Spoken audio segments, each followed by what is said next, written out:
आज नहीं करना चाहिए, ऐसा लिखा है।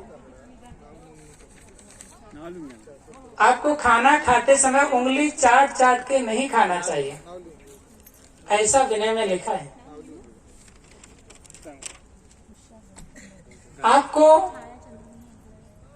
खाना खाते समय ग्रास बहुत बड़ा नहीं लेना है। ये सभी छोटी से छोटी बातें उस समय भगवान बुद्ध अटैच टॉयलेट बाथरूम का विधान दे रहे हैं, ऐसा विनय में लिखा है। उस समय भी नहाने के लिए खुले में नहीं नहाना है, तो उसके लिए स्नानागार बनाने का आदेश दिया। तो ये सभी बातें, और यहां तक कि कौन से ऐसी बातें हैं जिनमें आप प्रायश्चित कर सकते हैं, कौन सी ऐसी बातें हैं जिसमें प्रायश्चित करने का मौका नहीं रहता, और किसके लिए क्या क्या दंड, तो ऐसा दंड विधान भी निहित है। तो ऐसी समस्त बातें जिस ग्रंथ में दी है, तो उसे विनय पिटक के रूप में जानते हैं। और सूत्र, जो सूत्र मानव जीवन के लिए बताए हैं, जो विशेष प्रकार का टीचिंग है बुद्ध का, उसे अभिधम्म का है। तो ये जो विनय जो है, अनुशासन, तो ये अनुशासन जीवन में बहुत ही महत्वपूर्ण है। तो ये अनुशासन दो प्रकार का रहता है कि जैसे एक सत्ता जो है वह धर्म अपने आप में सत्ता है, और धर्म का अनुशासन ऐसा होता है जिसे व्यक्ति स्वयं के द्वारा स्वयं पर लगाया गया अनुशासन है। जो कुछ भी हम अपने जीवन में धर्म विनय का पालन करते हैं, ये ऐसा अनुशासन है जो स्वयं पर स्वयं के द्वारा लगाया गया अनुशासन है। दूसरा अनुशासन ऐसा होता है कि जो भौतिक जगत में सत्ता स्थापित है, समाज में कोई अराजकता का वातावरण पैदा ना हो, लोग यहां पर सुखपूर्वक न्याय के साथ जी सकें, इसके लिए भी एक अनुशासन की आवश्यकता होती है। और यह अनुशासन राज्य के द्वारा, राज्य के प्रशासन के द्वारा चलाया जाता है। तो आप देखिए, जो भंते जी लोग हैं, उन्हें अगर देखें और एक पुलिस वाले को देखें, दोनों का एक ही काम है, दोनों का एक ही काम है। संत लोग अगर आपको सिखाएंगे कि हिंसा करना पाप कर्म है, हिंसा करना पाप कर्म है और इसलिए हिंसा से दूर रहना चाहिए, और अगर हिंसा करेंगे तो उसके जीवन में अशांति आएगी और उसके जीवन का असंतुलन बिगड़ेगा। वहीं पर यही बात जो पुलिस स्टेशन है, वो व्यक्ति भी यही बात सिखा रहे हैं, यही अनुशासन करा रहे हैं।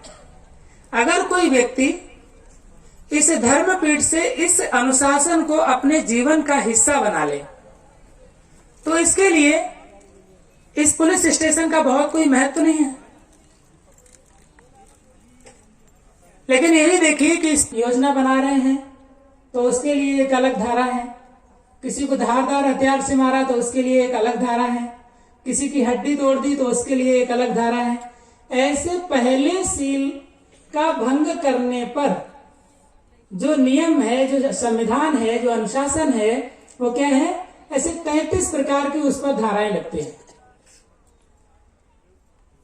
तो अब यही जो बात है, जीवन में जीवन जीने के एक तरीके, एक अनुशासन के तौर पर धर्म ये बात आपको सिखाता है। और अगर किसी के व्यक्ति का जीवन का ये सिद्धांत बन जाता है, तो फिर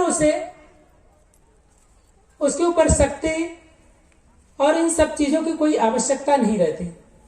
लेकिन जो व्यक्ति इस तरीके से अपने जीवन में इस नैतिक अनुशासन को धारण नहीं करते, तो उन्हें कुछ भय होना चाहिए। तो शासन जो इन बातों को मनवाता है वो भयपूर्वक मनाता है।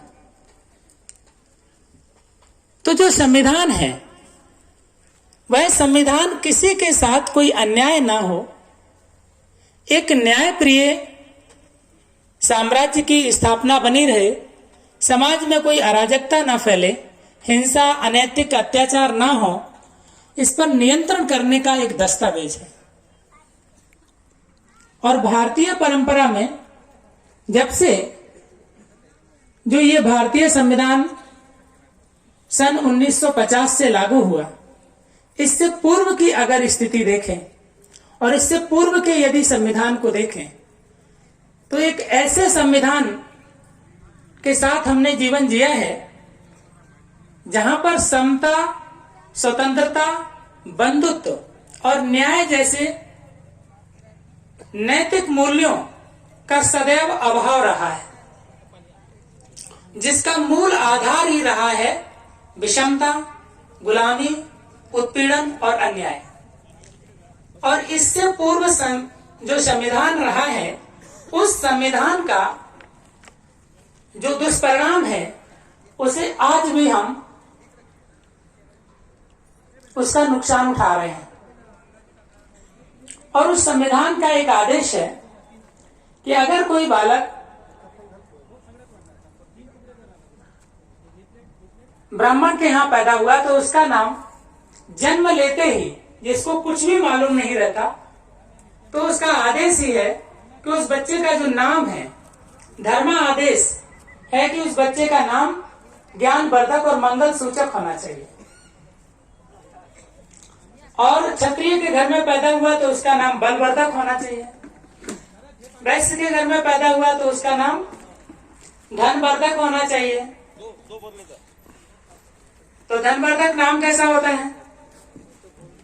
जैसे धनी राम, मनी राम, दौलत राम, लक्ष्मी नारायण, है ना। और शक्तिवर्धक नाम है तो जैसे वीर बहादुर, विक्रम, प्रताप सिंह। और अगर कोई वो नाम ब्राह्मण कुल में पैदा हुआ है तो उसका नाम गुण